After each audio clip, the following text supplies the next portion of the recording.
इस मूवी की स्टार्ट में हमें हॉन्टेड हाउसेस को दिखाया जाता है जिन्हें लोगों को डराने के लिए बनाया गया था।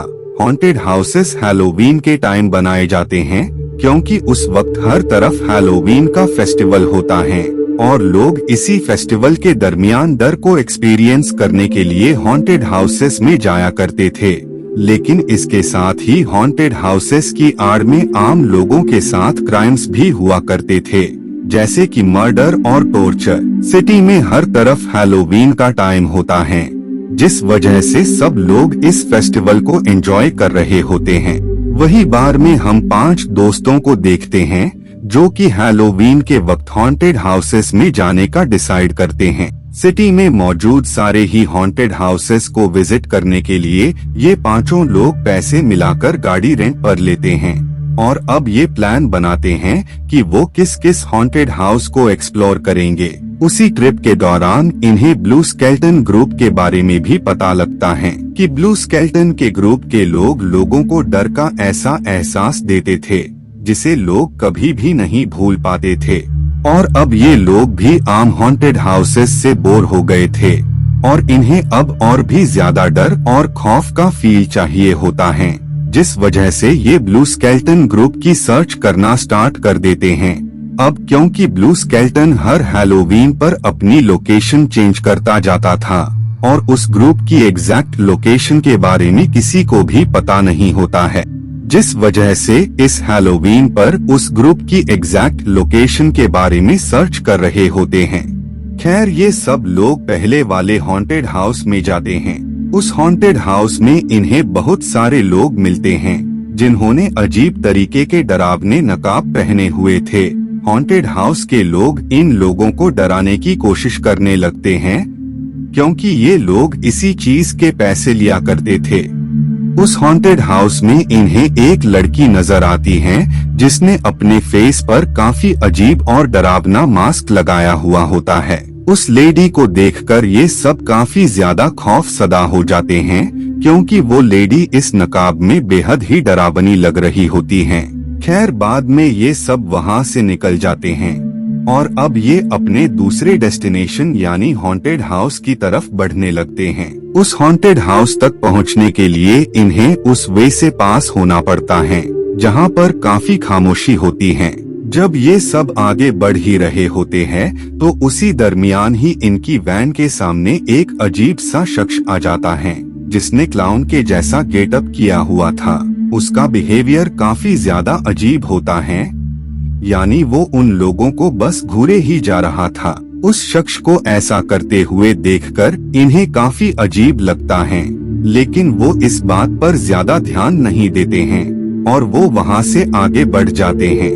काफी लंबा सफर तय करने के बाद ये लोग कुछ देर रेस्ट करने का डिसाइड करते हैं। ये सब के सब वहीं पर अपना कैंप फायर जलाते हैं और उस आग के चारों तरफ बैठकर ये लोग आपस में बातें कर रहे होते हैं। उसी दरमियान ही झाड़ियों से एक शख्स निकलता है जिसने अपने फेस पर काफी अजीब तरीके का मेकअप किया होता है। उस शख्स के अचानक से वहाँ आने से ये लोग घबरा जाते हैं। खैर, कुछ टाइम बाद ये सब के सब वापस से अपना सफर तय करने लगते हैं। जब ये सब वे में मुकम्मल आगे बढ़ रहे होते हैं तो उसी दौरान ही इनकी वैन के सामने एक गाड़ी आ जाती है जिसे देखकर इन्हें कुछ भी समझ नहीं आता है। वही जब उनकी नजर दूसरी तरफ जाती है तो उन्हें वहाँ पर वही लेडी नजर आती है जो कि इन सबको पहले वाले हॉन्टेड हाउस में मिली थी। उस लेडी को दोबारा से देखकर ये लोग काफी ज्यादा शॉक हो जाते हैं क्योंकि ये लोग ट्रैवल करके पहले वाले हॉन्टेड हाउस से इतना ज्यादा दूर आ गए थे कि इस लेडी का इतना जल्दी यहाँ पहुँचना नामुमकिन था। वो लेडी वैन के अंदर आ जाती हैं और वो वैन में मौजूद हर एक शख्स को काफी अजीब तरीके से देख रही होती हैं। देखते ही देखते वो लेडी इतनी जोर का शाउट करती हैं कि वैन में हर एक शख्स उसकी इस हरकत से काफी ज्यादा डर जाता है। बाद में वो लेडी वहाँ से निकल जाती हैं। इस वाकये से ये लोग इतना ज्यादा खौफ सदा हो जाते हैं कि इन्हें इस बात पर बिलीव ही नहीं हो रहा होता है कि आखिर वो लेडी इनकी करंट लोकेशन तक कैसे आ गई। खैर अगली रात को ये एक और हॉन्टेड हाउस में जाने के लिए निकल रहे होते हैं, लेकिन उसी दौरान ही एक शख्स बनी का कॉस्ट्यूम पहने वहां पर आ जाता है, जिसके हाथ में एक्स होती है। वो शख्स एक्स लेकर उनकी तरफ बढ़ने लगता है। उसे देखकर ऐसा लग रहा होता है कि मानो वो उस एक्स से उन्हें मारने वाला हो, लेकिन वो बनी का कॉस्ट्यूम पहने शख्स अचानक से रुक जाता है और वो किसी को नुकसान पहुंचाए ही वहां से निकल जाता है। उस बनी के जाने के बाद ये लोग भी अगले हॉन्टेड हाउस की तरफ निकल जाते हैं। वो हॉन्टेड हाउस बिल्कुल आम हॉन्टेड हाउस की तरह ही होता है। वो लोग वहाँ काफी ज्यादा एंजॉय करते हैं। वहीं पर उन्हें एक लेडी भी मिलती है जो कि इन्हें ब्लू स्केल्टन ग्रुप के बारे में बताती है और इसके साथ ही वो उन्हें उन तक पहुंचने की लोकेशन के बारे में कहती हैं।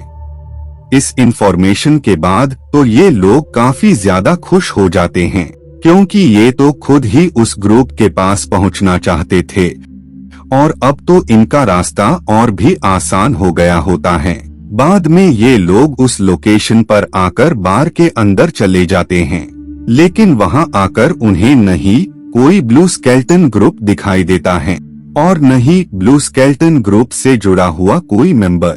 लेकिन इन्हें एक बात तो पता लग जाती है कि अब इन्हें ब्लू स्केल्टन ग्रुप की सर्च नहीं करना है, बल्कि अब ब्लू स्केल्टन ग्रुप इन्हें ढूंढेगा। नाइट में जब ये सब वैन में सो रहे होते हैं, तभी कोई शख्स इनके वैन में दाखिल हो जाता है और वो कैमरा ऑन करके इन सभी लोगों को सोते हुए रिकॉर्ड करने लगता है। नेक्स्ट डे जब इन सबकी आंख खुलती है तो इन्हें पता लगता है कि पिछली रात इनकी वैन में कोई शख्स दाखिल हुआ था, जिसने कैमरा से इन्हें रिकॉर्ड भी किया था। हैरत अंगेज बात ये होती है कि उस शख्स के वहां आने के बारे में इनमें से किसी को भनक तक नहीं लगती है। इनमें से एक शख्स की नजर वैन के बाहर जाती है। बाहर उन्हें एक पम्पकिन मिलता है जिसमें एक नोट भी लगा हुआ होता है। जब ये लोग उस पम्पकिन को काटते हैं तो उसके अंदर इन्हें एक नोट मिलता है जिसमें ब्लू स्केल्टन ग्रुप की एग्जैक्ट लोकेशन के बारे में बताया गया होता है। इस नोट को देखकर ये लोग काफी ज्यादा खुश हो जाते हैं, क्योंकि फाइनली ब्लू स्केल्टन ग्रुप ने इनकी सर्च कर ली होती है। बाद में ये लोग उस प्लेस पर आ जाते हैं जिस प्लेस के बारे में उस नोट में मेंशन होता है। वो उस प्लेस पर आकर ब्लू स्केल्टन ग्रुप की सर्च करने लगते हैं। इधर उनका एक साथी उनसे अलग हो गया होता है, जिसे वो अजीब सी दिखने वाली लेडी और उसके बाकी साथी मिलकर मार डालते हैं। इधर उन लोगों को जब अपना दोस्त कहीं भी नजर नहीं आता है तो उन्हें उसकी फिक्र होने लगती है। उसी दरमियान ही इन्हें ब्लू स्केल्टन ग्रुप का मैसेज मिलता है जिसमें उन लोगों ने बताया होता है कि अगर तुम अपने साथी को वापस से हासिल करना चाहते हो तो तुम्हें उनकी बताई हुई लोकेशन पर आना होगा। जिसके बाद ये सब लोग उस लोकेशन पर आ जाते हैं। वहाँ पर उन्हें एक वैन मिलती है जिसमें काफी अजीब नकाब लगाए हुए लोग निकलते हैं, जो कि असल में सब के सब ब्लू स्केल्टन ग्रुप के मेंबर होते हैं। उस ग्रुप के लोग इन्हें कैद कर लेते हैं और वो इन्हें काफी बुरी तरह मारते पीटते हैं। बाद में ये लोग इन सब लोगों को जिंदा ही ताबूत में बंद करके जमीन के अंदर दफन कर देते हैं। दरअसल ब्लू स्केल्टन ग्रुप में जितने भी लोग होते हैं वो सब इसी तरह लोगों को अपने जाल में फंसाकर उन्हें बेहद ही दर्दनाक मौत दिया करते थे। ब्लू स्केल्टन ग्रुप काफी वक्त से इसी तरह हर हैलोवीन के टाइम पर लोगों को कैद कर उन्हें बुरी तरह मार डाला करते थे। जब उन लोगों ने ब्लू स्केल्टन ग्रुप के लोगों की सर्च करना स्टार्ट किया था तो ब्लू स्केल्टन ग्रुप को उनके बारे में पता लगते ही उस ग्रुप ने शुरू से ही इन पर नजर रखना स्टार्ट कर दिया था, जिसके बाद इन्होंने उन सभी लोगों को मार डाला और इसी के साथ ये मूवी यहीं पर एंड हो जाती है। Thank you very much for watching.